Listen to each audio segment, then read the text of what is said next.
Alright, I'm about to expose the media for the controlled puppet show it really is. Right, 4 giants, News Corp 9, 7 West, Paramount, which is 10, and the ABC, well, they control 85% of the media in Australia. And one switch controls the entire system. That's called ESG. Now, who has the controls to flip that switch? BlackRock, Vanguard, and State Street, the big 3 who own 7% of the world's stocks. And their manipulation control is much higher than that. Now, those 3 investment firms, they hold the top stakes in all of our media. Right, enough to control their board and their votes. Right, so it doesn't matter if Murdoch is right-leaning. BlackRock, Vanguard, and State Street, they own the board. That's all that matters. Right, in the ESG rating system, it is like a school card report for companies. Right, let me explain that to you. BlackRock, Vanguard, and State Street, they give every single big company they own a score out of 100. Right, and that's broken down into 3 categories. ESG. Let me explain the E for you, which is environmental. Right, are you going full green, net zero, solar farm, wind farms, and no coal? Right, the S, that stands for social. Are you pushing DEI, trans rights, and all that garbage? Right, and are you being inclusive? Right, and then the G is governance. Is your board being ethical with their stance? So that means, do you have no scandals, and are you pushing their agenda? And you know what BlackRock, Vanguard, and State Street do when you get a low rating? Well, they will crash your stock,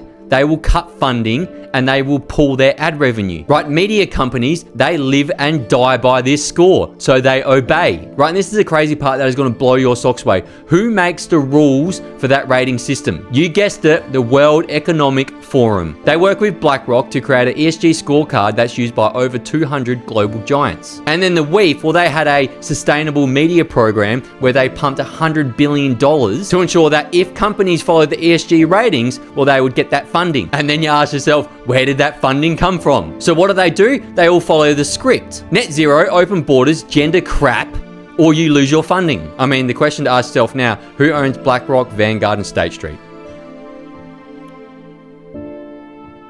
And it's not just the media, it's our politicians as well. They know the ESG rating system, right? If any of them speak out against immigration, net zero, DEI, or transgenderism, right, the media gets the tap on the shoulder from a board member who is owned by BlackRock, Vanguard, or State Street, who then pass the message down to their editors, writers, and they're told to go after that politician who spoke up against those policies, right? Because those editors, writers, and news anchors, they are good little servants, so they get activated. And then they start their smear campaigns, their headlines, and they try to tear that person down. So it's one rating systems, but total control. Right, but here's the spark. It's now us versus them. And to all the controlled media out there, well, now you know that we know what's going on. And for me, watch the fake stories come in after this. The fake claims, the lies, it's all coming for me. I know. Because when you expose this sort of stuff, it comes with a lot of risk. But just know this, I love my family, I love my life, and I love my country. And we're building a movement right now. It is us versus them. It is Australia first until we die. What's your thoughts?